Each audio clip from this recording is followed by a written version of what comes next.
Welcome back to the Gunn Show, my friends. I'm always grateful when you guys show up to spend time with us. Time is the one thing we cannot manufacture more of. Wait, am I getting ahead of myself already? I like to do that from time to time. And you can also see this good-looking man on the screen if you are watching on YouTube or the MTDCNC website. This is my buddy, Kevin Fincher. He is, we're going to learn about him today and how he got into manufacturing. However, I always get ahead of myself. Let me take 2 steps back, 1 step forward, 2 steps back. That's almost like a do-si-do. And you're down in Austin, Texas anyway. You might know about do-si-doing. However, let's talk about what the Gunn Show is. If you join us for the first time today, you've already heard the chaos. Within 30 seconds, you've heard the chaos of how this show works. But we are humanizing manufacturing, everything that's around us, how it's made, and the conveniences of our lives. They're all done by an amazing workforce of people that have been dedicated to this for a long time, making our lives easier, better. And if you take a look around you right now, other than the air and the people and some of nature, what's not been touched by manufacturing? This is the gratitude that we need to have for the people who are making our lives better in healthcare, in aerospace, in space, in automotive, everything that's around us. So thank you, everyone out there who's in manufacturing. If you're joining us again, thank you for coming back. We appreciate you. If you've stumbled across us through Google and you said, Gun Show, that must be about muscles or weapons. I don't have either of those. I don't. I live in Florida, and there's plenty of them here. And my guest today, good old Kevin, lives in Texas, and there's plenty of them there. But it is actually a play on my name, Tony Gunn, Gunn, 2 N's. And I hope you stick around if you've joined for muscles and weapons. Occasionally we talk about that. So before we get started, I have to thank our sponsors. We would not be where we are today without our sponsors. We appreciate you. We wouldn't be able to record these podcasts. So a quick shout out to Revelation Machinery. We appreciate what you do. EBITDA Growth Systems, NTMA, Tecma, Shop Rescue, AMT, IMTS, Shop Floor Coffee over this shoulder, and Precision, the American Precision Museum over my other shoulder. All right, Kevin, I've done my introduction, buddy. Now it's time to introduce you. How are you today, buddy? I am doing great. I am doing great. And I wanted to meet you. I know you like to do podcasts by the pool or the beach, so I had to choose a background that kind of put me in that setting. So I'm trying to meet you on the beach for this podcast. Good morning, man, and great to be back with you. We're going to have to make this real now. You're going to have to fly over to Florida. We will do a podcast on the beach. And perhaps as part of our topics today of launching your podcast, we could actually make it a dual podcast and launch it on both of our channels. I like it. I like those ideas, man. Keep them flowing. Let's do We it. like to stay creative. All right, for everyone watching and listening right now, this is my buddy Kevin Fincher. He is awesome. President and CEO, Austin Regional Manufacturers Association, Marine Corps veteran, recovering CPA. That's funny. You are a recovering CPA, and we are going to share your story today. For everyone listening right now, there's 2 main topics that we're going to get into. Kevin's launching a podcast, and we want the world to know about it. And he also has a fascinating, it was like, so I went last year. I did the opening keynote last year, and it was like a small trade show combined with a association event. So it's one of the more unique and creative ideas I've ever seen. And to know what's happening in 2025, to know what's happening this year, I cannot wait to announce it. But before we get into those 2 aspects of this podcast, Kevin, recovering CPA, you're now in manufacturing. How the heck did you get here, and what has your journey been like?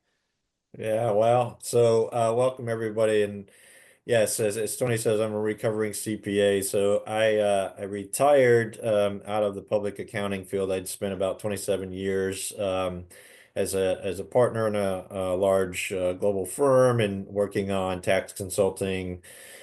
And I've been involved in manufacturing just from the consulting side, working with a lot of manufacturing clients. But I've always had a passion for manufacturing. It goes back to my high school days when I did the old trade shops, vocational training, but did a pivot, met a girl and had to get a college degree and all that other stuff. And so that's a path that led me into accounting. Um, but as part of that, I was fortunate enough when I moved to Austin about 12 years ago to get introduced to some thinkers that wanted to create a trade association here in Austin, Texas. and really tell the story about manufacturing. Now, Austin's been known, as you know, as a tech city, but we have a great manufacturing scene as well. And so the idea was, let's do that. So I got invited to be one of the founding board members of that. And for 10 years, sat on that board, and we built this organization into what it is today. And then, as life happens, I decided it was time to make a change, get out of public accounting. I wanted to go do something else. Didn't know what that was going to be, had no idea what that was going to be, but just decided you've got to have the courage to make a change. And I feel like I still got some years left in me. So I wanted to have my third shot at doing something and maybe find purpose and passion. And so I made the decision to leave. And in that interim period, when I was trying to find where I wanted to go, our founding CEO was approached and given an offer that he couldn't refuse. And so he made the jump into a new role. And that left our organization at this existential point in time where we didn't have a CEO and we hadn't planned for that. So through that process, I said, well, why can't a CPA come over here and try and take over the lead on that? So I really threw myself into that. Really, really had to push hard and see, was this where I wanted to go? And then learn as fast as I could to go through the process, because we did go out, do a national search for a CEO position. So it was competitive. And here I am. So I'm sitting here now in this role, and it's been just over a year. I celebrated 1 year anniversary, January 2nd. And it's been nothing but fun, passion, purpose, and learning, right? Just expanding. So yeah, here I am, the CPA who's trying to understand manufacturing, and um, I love going out and visiting with our members, seeing what's going on, the great stuff that they're doing, just the incredible thinking and the processes.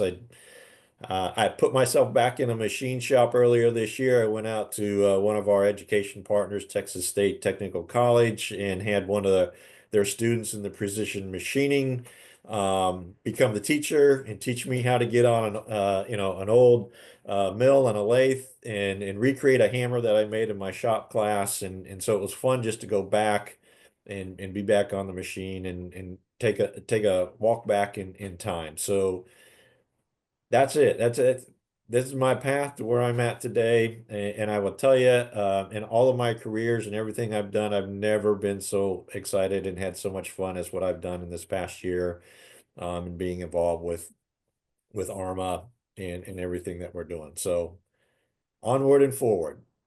Yeah, we're gonna end the podcast right there, Kevin. That whole "I love what I'm doing now more than ever before." That's gonna be the clip we're gonna cut and post it for the world to see outside of manufacturing, so that everyone will get excited with you. So I've been doing this quite a while. I've been in manufacturing quite a while. You and I have discussed this previously, just about all the different aspects of how things are made. I have to ask you somewhat of a humorous question. Acronyms. How many acronyms do we have in manufacturing? And people throw them out like we're all supposed to know it. And even me doing this for 25 years now, I'll get an acronym thrown at me. I'm like, what the heck are you talking about? What was it like when you took, because you came from an acronym already, CPA, and went into another industry with whole new acronyms? Are you starting to grasp it now? Or are you still like, what the heck are you guys talking about? Look, right now, kids are looking at what they're going to be doing in the future, and some of them don't even know what a career in manufacturing could look like. So what we're trying to do is support organizations and initiatives that are telling kids what a career in manufacturing is.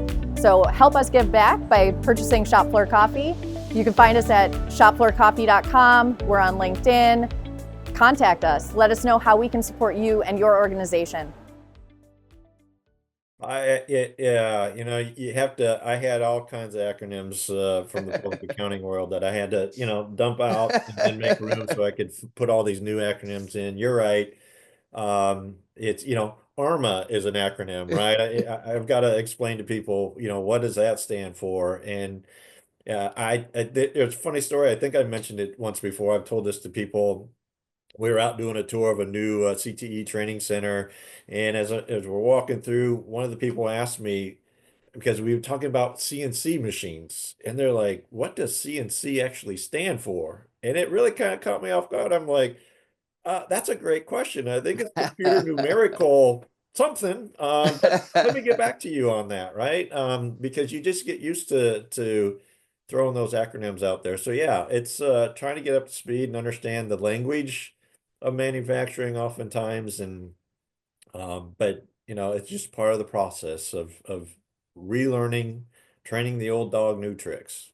Yeah, Austin is what a fortunate area of the world, of the country to be in, honestly, Kevin, when you're going from your old career into this new career. I mean, fascinating what's happening in Austin right now, the growth and the expertise, and it's inspiring to see.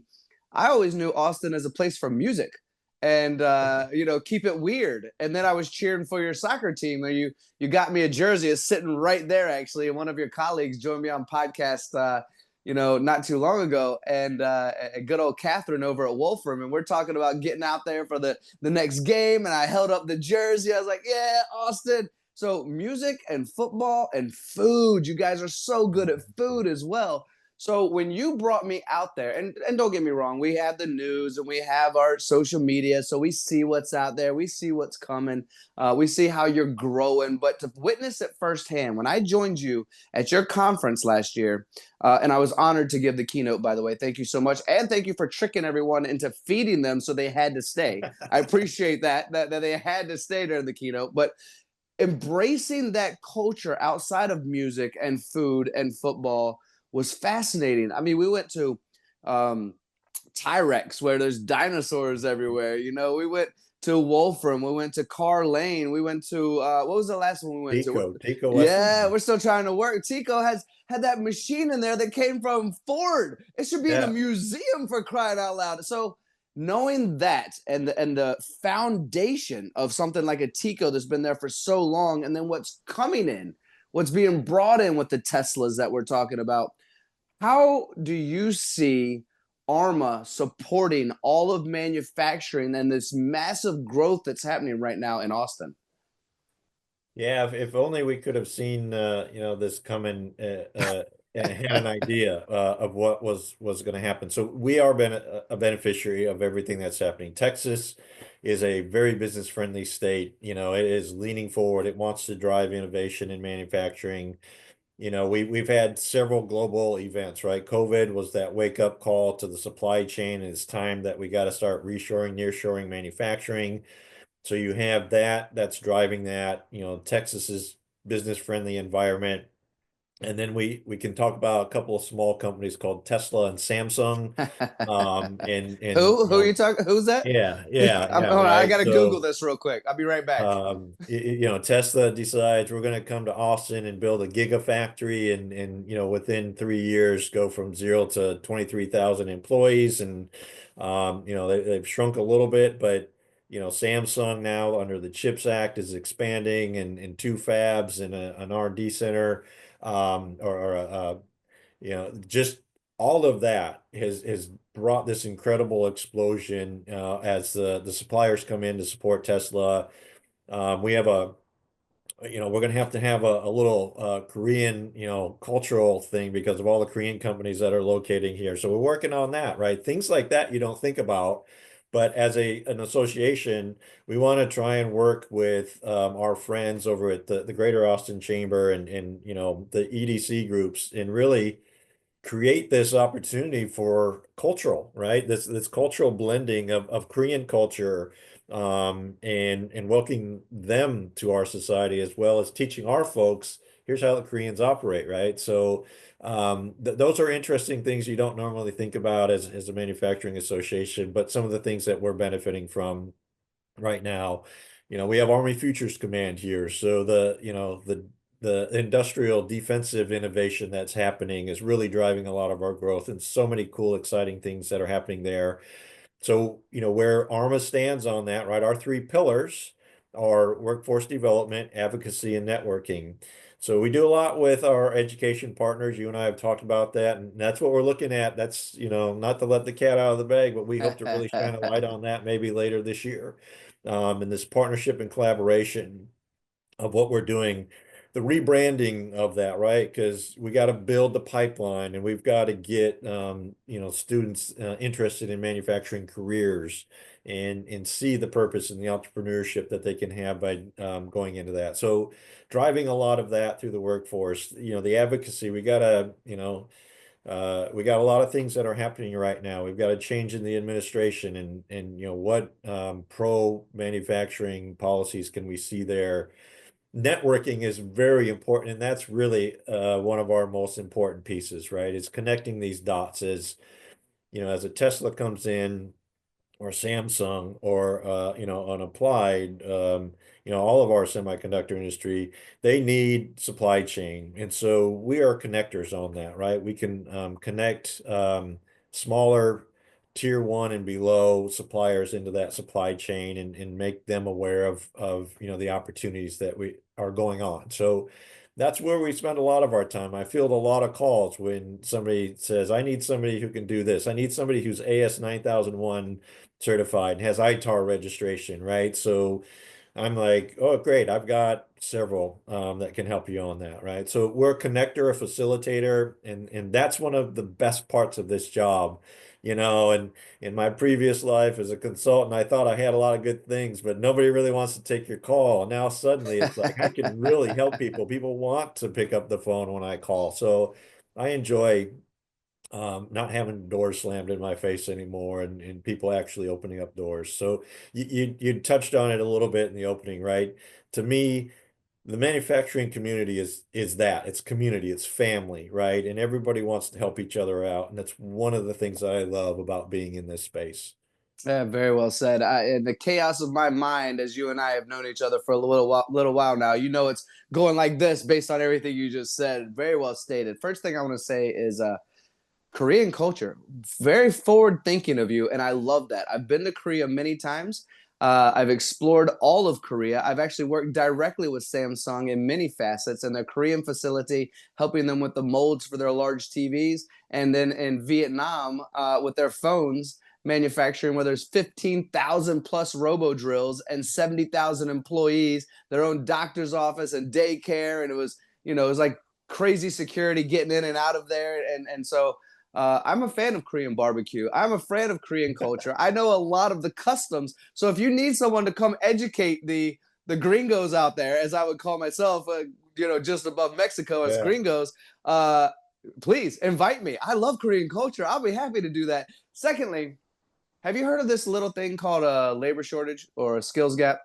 How the heck, and I'm only going to use one example, the one you used. How the heck are you finding 23,000 people to work at one facility within 3 years? And yes, we're not letting the cat out of the bag, but you have a brilliant idea of doing more advertising, marketing, awareness for your local schools. I think that's an absolutely brilliant idea, and I look forward to working with you on that. But what the heck, Kevin?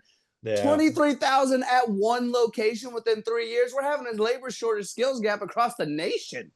Hey there, manufacturers. Need to sell your surplus CNC machinery? Whether it's vertical machining centers, CNC lathes, or machines from top brands like Yazda, Matsur, or Watchon, let me introduce you to Revelation Machinery. If you've never worked with a used machinery dealer before, here's what you're missing. Selling equipment on your own can mean long waits, low offers, and lots of time chasing leads.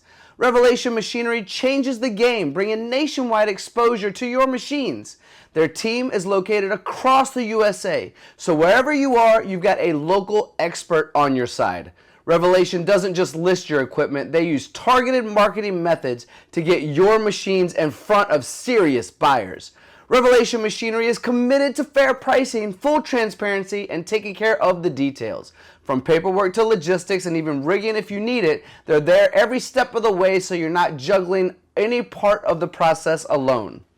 Ready to let a trusted partner handle the heavy lifting? Head to revelationmachinery.com/The Gunn Show to see how easy it is to turn that surplus machinery into cash with Revelation Machinery.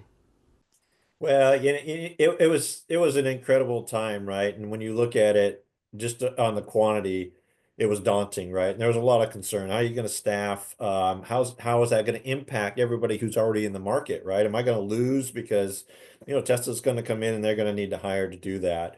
And so really the community rallied around that. And again, with our education partners, whether it's Austin Community College or TSTC, and our friends up in Temple and Temple College, we through ACC, we created something called the Tesla Start program. And in conjunction with Tesla and designing the training for what they needed to really push that through. But I would say, Tesla also invested in the community, right? They've adopted several local schools, one locally out that's by the Gigafactory, and actually invested in that school to help stand up a CTE program. One of the things that's difficult at the high school level, even at the community college level, is competing with industry to have instructors to actually teach, right? Because the money that you can make in industry versus money in education, there's a disparity, and we have a problem that we have to address on that, and we're trying to solve for that. And Tesla realized that, and they made an investment so that Del Valley High School could actually go out and hire people and pay prevailing wage so that they could have the instructors to teach this program at the high school level.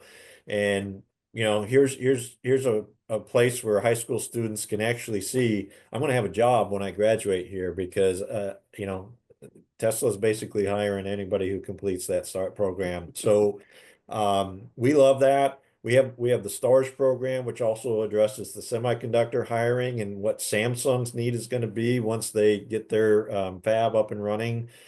But through all of that, after the initial fear faded, people realized this has actually been beneficial for the community because of all of this training. And not everybody stays at a Tesla, right? There are people who want to work in smaller shops. They learn a skill set and they see something and they're like, they have their aha moment and they want to move on and they want to do that. So rather than having this fear of all this workforce being sucked out, which in the initial days it happened, but now that has settled down and there's so much knowledge, and it just lifted up the whole training program. And so you have to think long term, and that's where we're trying to think long term. And we've talked about this, that we have the programs now at the community level. We're focusing on the high school CTE programs, but we've got to go down into the elementary schools and we got to start telling the story down there and getting people excited about that. So I'm really excited about a program that we're going to try and kick off with, some children's books around this. And I'm having some discussions right now, and we're going to pilot this. We're going out to a STEM night at one of the elementary schools. And we're going to have a reading session, and we're going to go through this and see if we can get some kids interested. And we're going to talk about some interesting topics, which we'll get into when we talk about the podcast, because our first podcast is going to really focus in on this. But that's workforce. I like to say, I think that ship is turning, and we're getting around to address it. And I think the word is getting out now about these great careers and these opportunities. And so we'll continue to promote that all day long. And I've got a book. We've talked about this in manufacturing, Dark, Dirty, Dangerous, right? That we got to change that perception of manufacturing. And we talk about the kids, but we got to get to the parents, right? We got to change the perception of the parents who still believe that to this day. Yeah, it's a conversation a lot of us are having. We just got to do it, right? And the funding is typically not there for some of those inspirational folks to afford a lifestyle that they deserve while traveling the country to speak about education. But we need it. We all need it. We all know we need it. It's just, we have to figure it out. We have to figure it out as a community, as a family, as a manufacturing, believers. We have to come together. And you, my friend, are so forward thinking, and we're so grateful to have you in manufacturing. Congratulations on your 1 year. Let's talk about podcasts. So when I joined you in Austin for your show, we did a podcast together. We had a whole lot of people, and you are a natural. You're going to be so good at this. But part of what we're doing here today is the Gunn Show's been running for 4 or 5 years now. We're on episode, I don't know, 200-300, something like that.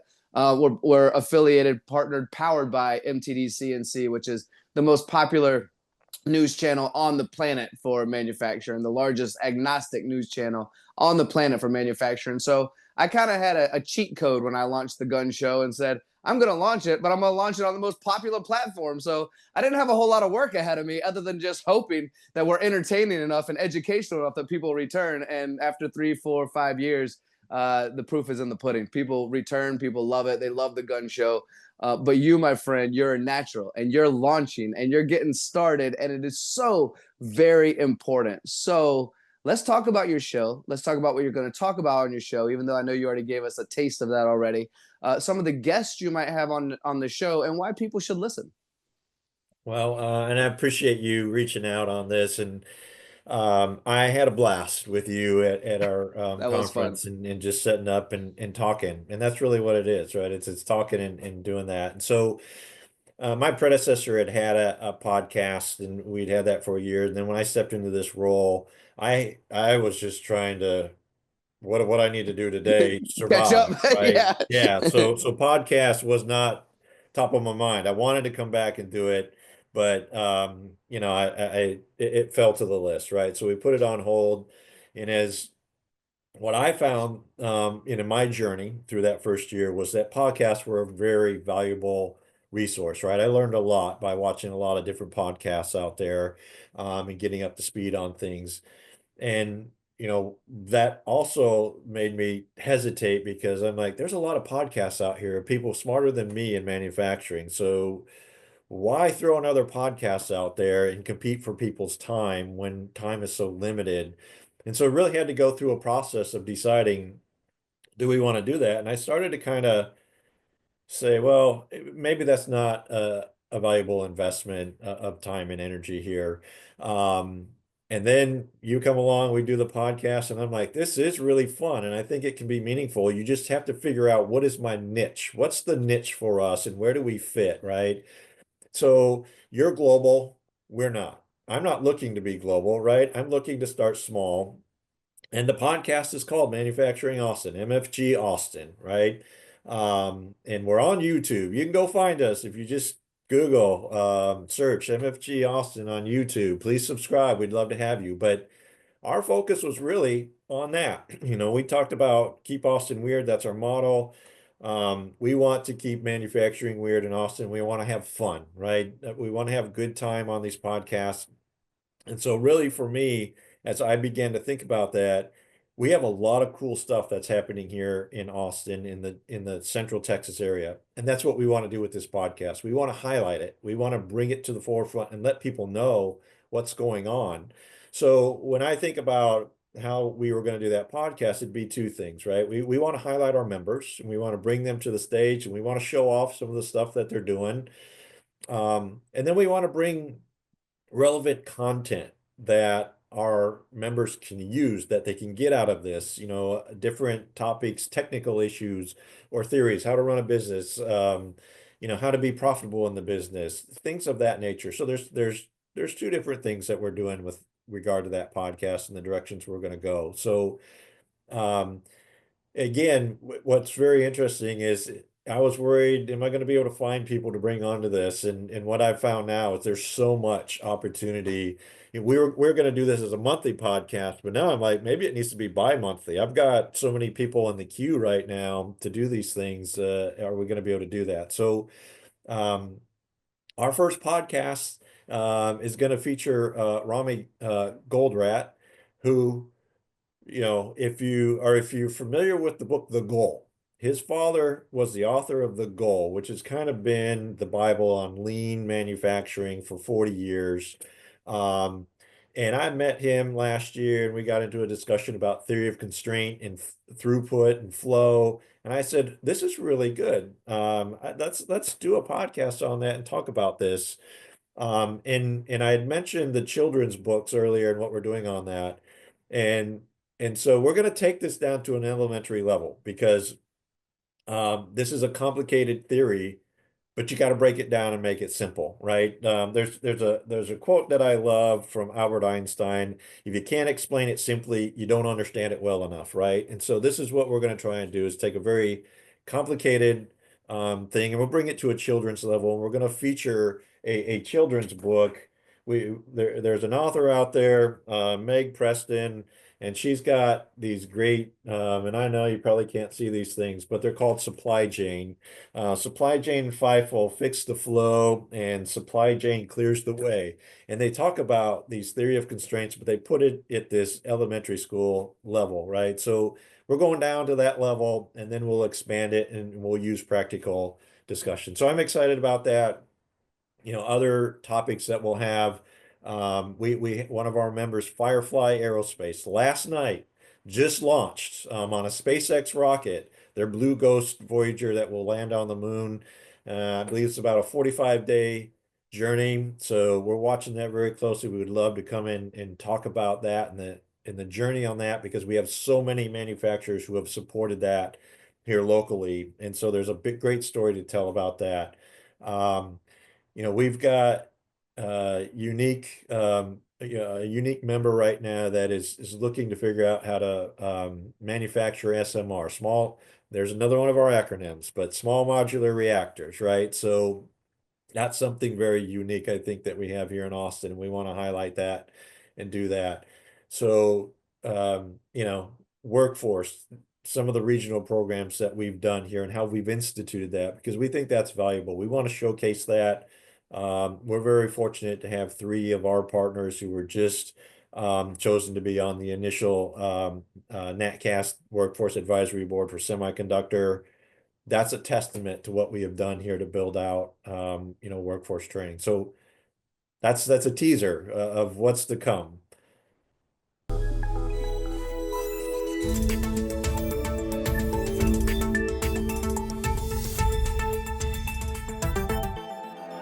Fernanda, English or Spanish, totally up to you. What has been your favorite part of IMTS? And I probably just spending so much time with everyone here, right? I think that my favorite part of IMTS is to get to see everyone, to get our team reunited in here, and all the technology that we have seen. I wish I could walk around more, but we have had so many commitments with our clients, with our audiences, that I wish we had more time to go out and see what's going on in all the halls. I didn't have time to visit the North Hall at all this time. So I really, really wanted to see a couple of friends over there with their technology, but the South building with all the machine tools has been amazing to see, and I really enjoy it. You started that off by saying that I do global and you want to be regional, but your region is kind of global. I mean, let's be honest. You got Samsung there. You got Tesla. Could you imagine? I bet you're going to be so popular, Kevin, that you're going to get Elon Musk on your show. Isn't also Joe Rogan right around the corner? Why don't you? Yeah, Joe. Well, Joe likes to do like 2-3 hour podcasts, I think. We'll see. How that goes. But yeah, we've got Joe who's filming here locally. Elon's a slippery guy to try and get. But, Yeah, I bet he is. But hey, we can start smoking a few joints and we can talk for 2 or 3 hours on a podcast as well. We can do the same thing if we wanted to. I don't know if that's what it takes, man. We'll figure it out. That's what it takes for me to drag on a conversation for 2 to 3 hours. But you have the right mindset, Kevin. You always have. Ever since I've met you, you're driven, you're creative, you're motivated.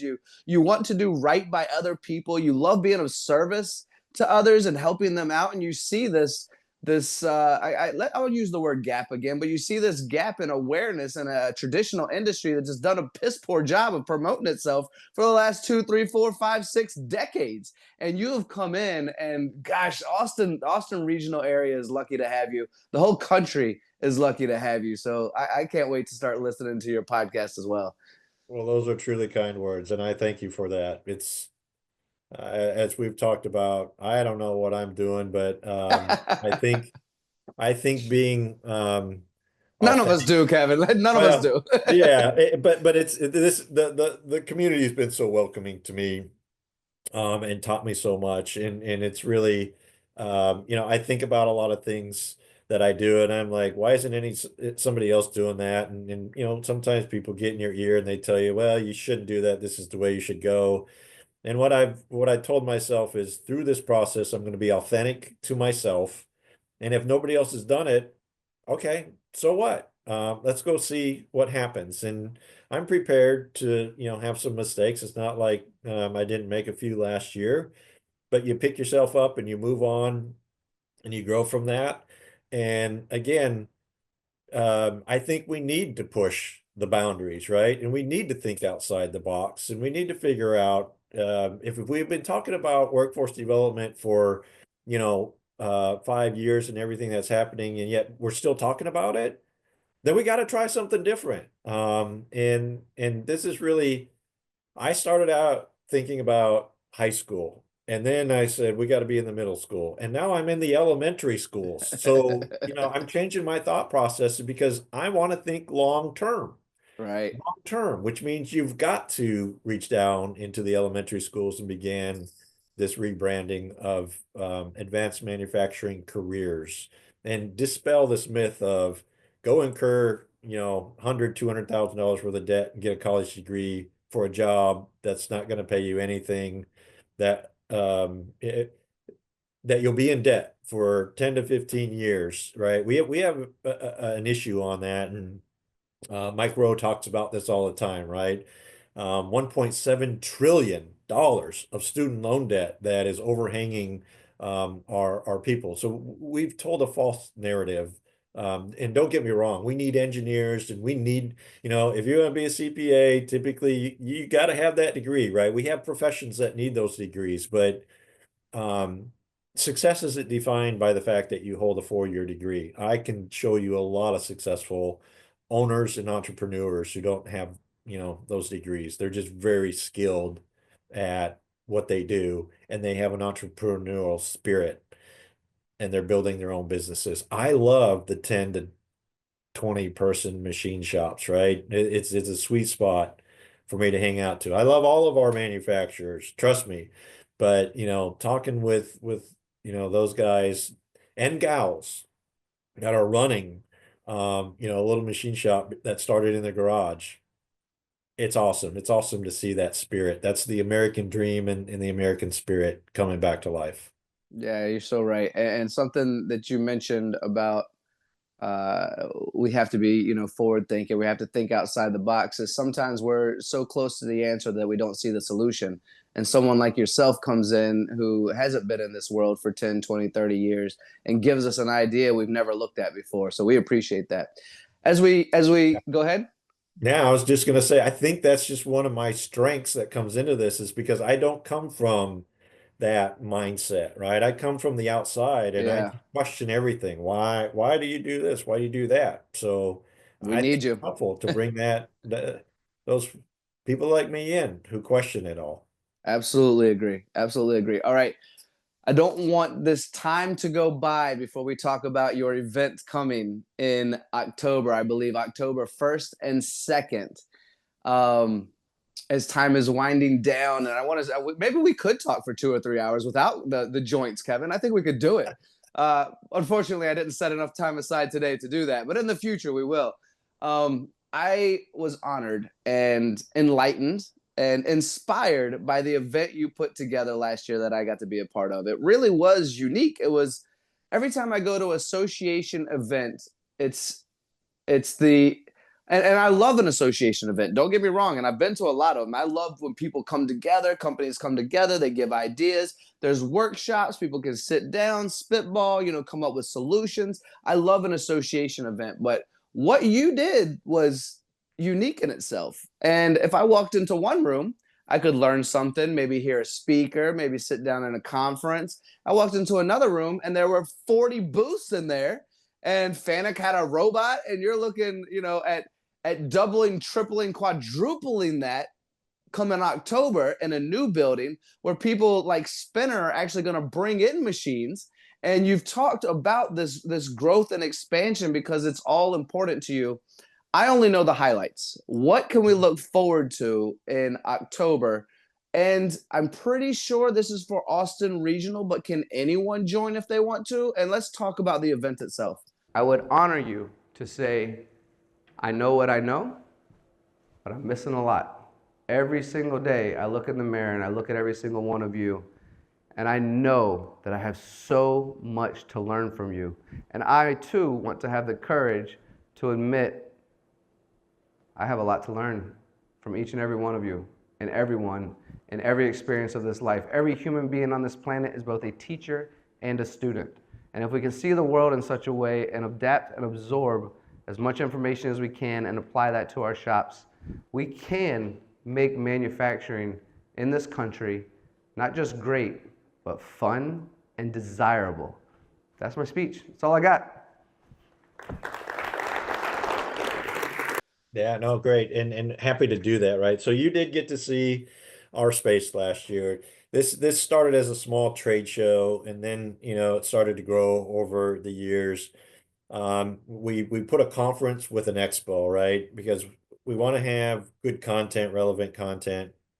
But as I looked at it last year, we've grown. We have a wait list of exhibitors that want to be there in the expo. I wanted to bring all this content. I got really ahead of myself last year. So this was one of my learning lessons. I had too much content because the feedback was, this is all great stuff, but I can't be in two places at once or three places because I want to be on the expo networking and I want to be at this session that you have, and then you had another session. So we're changing that format, right? So what we realized is, we need a bigger space. And that's why we're moving up to Kalahari Resorts and Conventions in Round Rock. We're going to triple the size of the expo hall. We're going to a multi-day event, right? 2 days, so that we can try and put some content in there and give people the space to network on the expo floor, and go to relevant content sessions. And so, one other unique thing that's going to happen is we're going to have a separate section for workforce. I'm really excited about this opportunity. And what we want to do with that is we set that up and we have our workforce partners come in. We'll have a separate stage over there where we'll be talking about and presenting on workforce issues. And we're going to bring CTE instructors in and counselors from the high school so that they can get exposure. You not only can see and hear some technical programs, but you can wander an expo floor and see a lot of the cool stuff that's happening in the manufacturing community.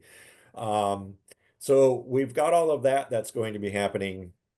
And I'm really excited about the opportunities and just being able to have more opportunity. We're going to have bigger booth spaces, right? We had to have small booth spaces. Well, now we're going to be going to bigger spaces. And you had mentioned Spinner and Salim, and I had been at Fab Tech this year because I wanted to go check out an expo, right? And I'm like, oh, Got to see you there, cool. actually. This is so cool, right? Yeah. And I want all of this, right? And you have IMT, and I realized, wait a minute, we're regional. We don't have the opportunity to rent out a convention hall space for a week and then have 2 weeks for people to come in and commission the machines and do all that. So you have to say, how do we make this work? And so we're trying to fit that in, right? This will be our first grand experiment with doing this, and hopefully it's successful, and maybe we can expand. But we want to really highlight what's going on. So your question, anybody can attend. The expo itself is free. If you want to go to some of the conference sessions, then you pay to go and get that content. But we want as many people as possible to come out to the expo and engage with our members. So it's free. Come on, come all. You don't have to be from Texas if you want to come out and see what's happening in Texas, because you'll get to see a highlight of everything that's unique and weird that's happening here in Central Texas. And I want to give a shout out to our friends down the road at the San Antonio Manufacturing Association, and all the cool stuff that they're doing down there. And so, anyone is welcome to come to that expo and enjoy what we're doing. Lots of great ideas. We'll be talking about that. Follow us on LinkedIn, Austin Regional Manufacturers Association, and you'll get to see a lot of the cool things. Some of the things I got to keep in the bag right now because they're not For now. But I am so excited for the potential that we have, and really to better amplify what I like to say, and you've heard this, we're going to be able to bring in the big toys, right? We've never been able to have some of our manufacturers who make the big things because we've never had space for it. Now we got some space, both inside and outside. I'm going to tell you, we got some toys that are too big to even get in the convention hall, so they're going to be, sitting on the outside. And there's so much great opportunity. So I'm excited. You can tell. Yes, sir. Scared. I've told you I'm scared. This is big, but if you're not pushing yourself outside your comfort zone, you're not pushing, and you're not reaching. So I think it's got great potential.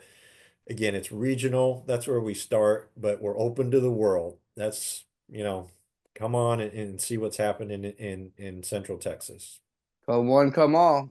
Kevin, I've realized some of my scariest moments allow me to have some of my bravest moments. And if I choose to be brave, there's some of my successful moments, some of my most successful moments. So kudos to you. Let's get scared together, but let's make it work, right? Let's do something amazing. I think you pretty much gave your mic drop moment. That was incredible. You gave shout outs to people and to your socials. But I'm just going to give you another, 1-2 minutes, totally up to you, of any questions I didn't ask you today that you would like to share, any final messages, whether you're the Jerry Springer closing message that he had. That whole show was chaos, the Jerry Springer show, but he had that 1 to 3 minutes at the end of the show where it's like, oh my gosh, you're the smartest person I've ever met.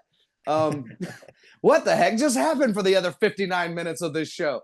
But I just want to give you a minute if you have any, closing notes for the people watching and listening out there. Well, as you did this, and this is one of those learning lessons when you're a podcast and you have a sponsor, give a shout out to your sponsor. So I want to say thank you to Texas Mutual, who is coming back to be our sponsor on this and really help with our thought leadership programming. So Jeremy Bentley over at Texas Mutual and the team, thank you guys for coming back and going on this journey with us. So there's my plug. And Tony, I want to thank you. Just the opportunity to sit with you and learn, and the feedback. You've been one of those genuine guys that when I reached out to you, you immediately responded and we engaged, and it's just been fun to follow and use you as an example on that.